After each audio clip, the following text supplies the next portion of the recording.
If you own a home in Dakota County, I want to walk you through something before it shows up on your tax statement.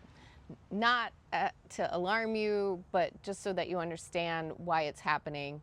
And I was at the county budget open house and the room was packed.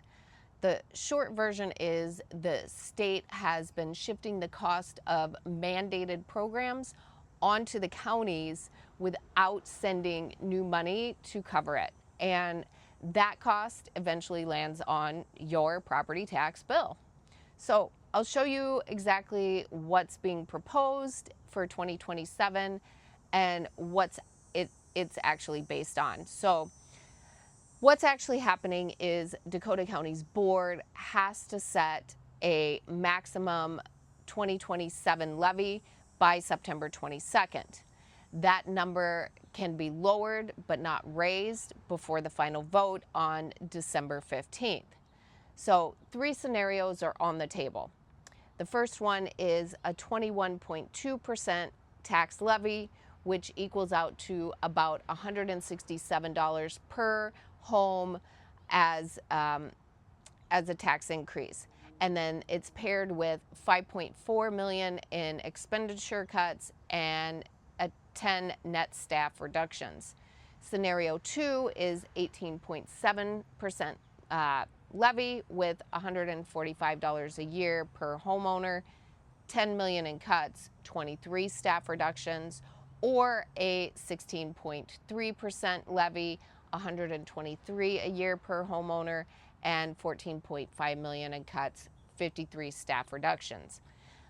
Trade-off is simple. The more they cut, the smaller the tax increase, but the bigger the staffing and service reductions. So rising operating costs, growing demand, and the piece most people don't know about, the state shifting the cost of those mandated programs onto the counties without new funding attached. So new mandates and cost shifts alone are adding $7.4 million for 2027.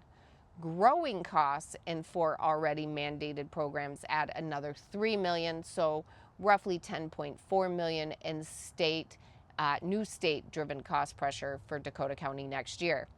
So 66 cents of every property tax dollar in Dakota County goes to these state-mandated services. That's 70% of the county's operating budget, and that's delivered by 1,540 of the county's 2,200 employees. So even with this increase, Dakota County has the lowest per capita levy, the lowest tax rate on homes, and the lowest levy tax capacity rate of any metro county. So Ramsey, Hennepin, Anoka, Washington, Scott, and Carver are all higher than Dakota County. And Dakota's cumulative levy growth since 2005 has also trailed every other metro county. Now, that doesn't make this increase painless, but it is actual real context for the conversation. So what are these mandates actually? When the county says mandated services, what do they mean? So the state requires Dakota County to provide 108 different services. Broadly, they fall into a few buckets. So we have crisis and economic support for low-income residents. Think food assistance and disability support. So then we also have protection for vulnerable children and adults. Think child welfare and adult protective services. We also have public health services for residents of all ages, running secure, accurate elections, collecting taxes for other local governments, and public safety.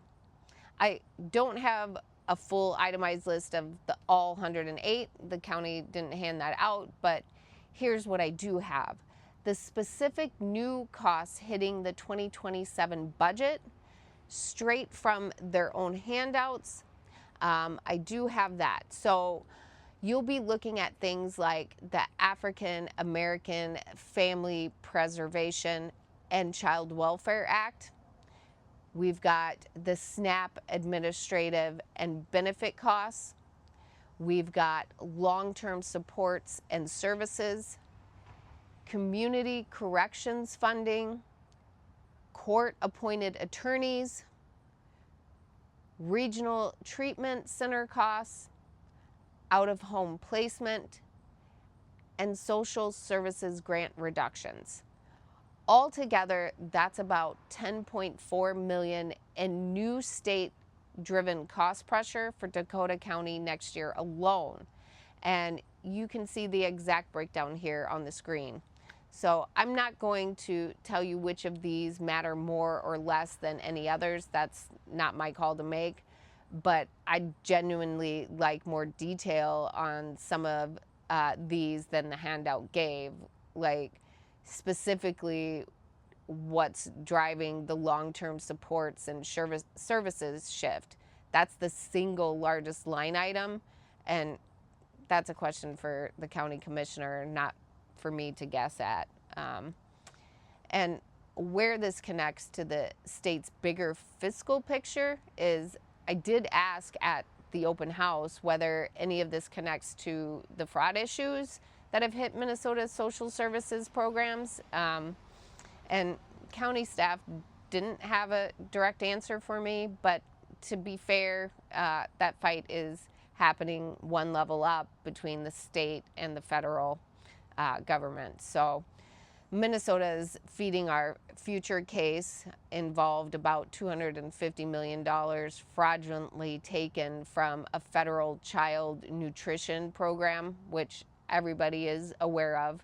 It's obviously the largest pandemic fraud case in the country, and that money came from a totally different funding stream than the mandates driving the Dakota County's 2027 levy. So even recovering that wouldn't directly offset the county's costs. But after the fraud was uncovered, the state didn't reduce oversight spending.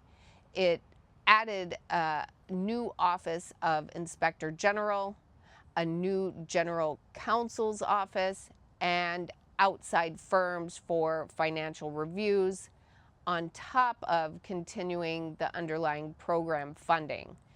So that's a lot, I know. Separately, the state has also faced federal pressure over Medicaid funding, including a demand to repay over $259 million. Both are part of why Minnesota's overall fiscal picture has gotten tighter, which is part of the pressure landing on the counties. So there's also the state surplus people keep bringing up. And it's true, Minnesota did have a record $17.5 to $18 billion surplus reported in February of 2023.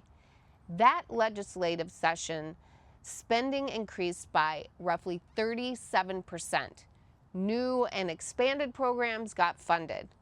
One example is the Minnesota Free Schools Meals Program, and that was signed into law in March of 2023, and that provides free breakfast and lunch to every public school student, regardless of household income. It was originally estimated to cost about $400 million its first 2 years, and its actual cost in year one was $267.8 million and served roughly 870,000 eligible K through 12 students. Federal funding already covers meals for students who qualify by household income under the existing National School Lunch Program. The state's portion specifically covers extending free meals to families who wouldn't otherwise qualify. And I have a child in public school, and we've benefited from this program. I'm not saying whether that's right or wrong. I'm just saying that it's what it costs and what it pays for. I'm just saying what it costs and what it pays for, excuse me. And revenue stayed flat while spending increased. And by 2024, the state was running an actual deficit. So the surplus wasn't lost, it was spent. And multiple forecasts since have projected continued deficits. And I'll let you draw your own conclusion about what that means. So I do have questions, and I obviously don't have all the answers. So before I wrap up, I want to be upfront. I'm not a political person, and this isn't me taking a side. I'm not an economist, and I'm not an authority on state budgeting. I'm a realtor who cares about this community, and going to that open house actually left me with more questions than answers. So I looked a few of them up. I could have some of this wrong, and I genuinely welcome corrections in the comments. So questions I don't have answers to and won't pretend to. So what would it look like financially if the state scaled back or paused a program added during the surplus years that it now can't sustainably fund at current spending levels? Why would any government add an ongoing program during a temporary surplus if it wasn't clear the program could be sustained after the surplus was gone? Was that considered at the time? And of a universal program like free school meals, how much of the spending goes to families who have a financial need versus families who don't? And does that split matter to how we evaluate the program? And if Minnesotans kept more of their income through lower taxes, would that change how much people give and volunteer locally? I see a lot of people already stepping up for charitable causes in this community, and would more disposable income mean more of that, less of that, or no real change? That's a genuine economic question people study and, surprise, disagree on. And I don't think there's one clean answer. And could have this surplus been used differently, as a reserve, as a one-time refund to taxpayers, or some mix of both, with new ongoing programs only added if they could be sustained afterward? I don't know what the trade-offs would have created either way, but those are just some of my questions. What this means for you as a homeowner or a buyer, well, nothing is final. The preliminary levy set September 22nd is the ceiling, not the final number.